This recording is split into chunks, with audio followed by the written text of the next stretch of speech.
যদি সে একবার প্রবেশ করে যায়, এই সন্তানকে আর মানুষ করা সহজ হবে না। ভাইরা আমার, আমাদের সন্তানদেরকে মানুষ করার জন্য আমাদেরকে দায়িত্বশীল হতে হবে। বেশিরভাগ সন্তানদের অবস্থা বড় করুন। ছেলে মেয়েদের চেহারার দিকে তাকালে বোঝা যায় যে এরা বাবা মার চক্ষু শীতলকারী সন্তান হতে পারে নাই, বাবা মার বোঝা হয়ে গেছে রীতিমতো।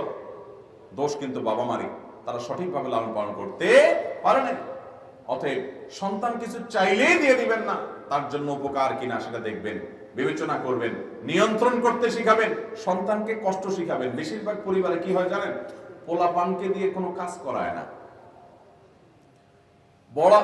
ছেলে পেলে বড় হতে হতে দেখা যায় 10, 11, 12, 13 বছর হয়ে গেছে, প্লেটের পানিটা পর্যন্ত নিজে ফালায় না, নিজের প্লেটটা নিজে ধুয়ে খায় না।